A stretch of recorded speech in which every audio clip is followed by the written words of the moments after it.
بسم اللہ الرحمن الرحیم۔ السلام علیکم۔ رب زدنی علما، اے اللہ ہمارے علم میں اضافہ فرما۔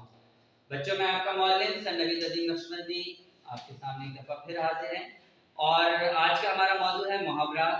ہم نئے محاورات، ان کے معنی اور ان کے جملے جو ہے وہ ڈسکس۔ آج کے 10 محاورات ہیں وہ یہ ہیں۔ پہلا محاورہ ہے انگشت بدندہ ہونا۔ انگشت بدندہ ہونا، دم بخود رہ جانا، اس کا مطلب ہوتا ہے بہت حیران ہونا۔ اس کا جملہ یوں بنا سکتے ہیں، جیسے جادوگر نے خالی نظر آنے والی ٹوپی میں سے جب کبوتر نکالے تو بچے انگشت بدندہ ہو گئے، یا انگشت بدندہ رہ گئے، یا دم بخود رہ گئے۔ ہمارا دوسرا محاورہ ہے تومار باندھنا۔ تومار باندھنے کا مطلب ہوتا ہے بات کو بہت بڑھا چڑھا کے بیان کرنا، مبالغہ آرائی کرنا، یعنی ایگزیجریٹ کرنا، اسے کہتے ہیں تمہار مت باندھو۔ ارشد، محلے میں ہونے والے واقعے کے بارے میں تمہار مت باندھو، اصل حقیقت سب کو بتاؤ۔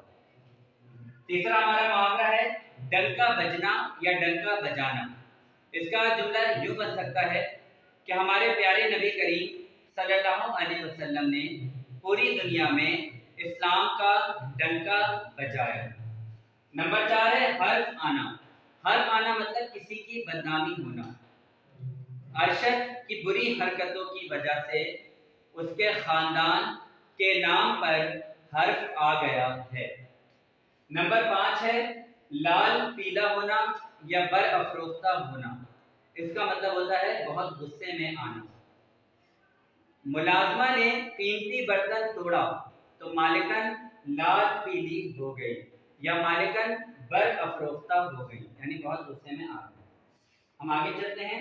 ہمارا اگلا محاورہ ہے انپا ہونا، کسی ہیبٹ کا، کسی چیز کا ختم ہونا۔ آج کل کے بچوں میں کتابیں پڑھنے کی عادت تو انپا ہو کر رہ گئی ہے، یعنی وہ عادت ختم ہو کر رہ گئی ہے۔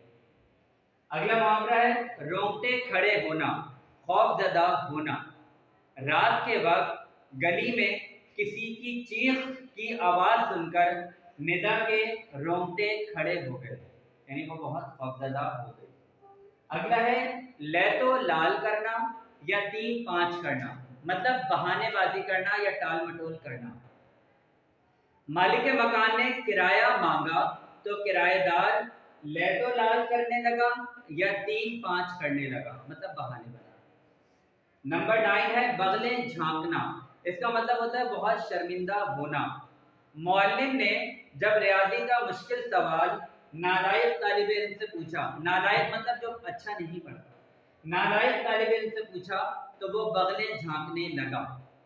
اس کے بعد 10 ہے آسان خطا ہونا یا حواس باختہ ہونا یا ہاتھوں کے طوطے اڑنا۔ اس کا مطلب ہے بہت گھبرا جانا۔ اس کا آپ جملہ یوں بنا سکتے ہیں کہ چوری کے دوران جب چور نے پولیس موبائل کی آواز سنی تو اس کے اوسان خطا ہو گئے، یا وہ حواس باختہ ہو گیا، یا اس کے ہاتھوں کے طوطے اڑ گئے۔ تو بچوں، یہ ہماری آج کی ویڈیو ہے، امید ہے آپ کو پسند آئے گی۔ اپنی رائے سے ضرور آگاہ کریے گا، اپنا خیال رکھیے گا۔ اللہ حافظ۔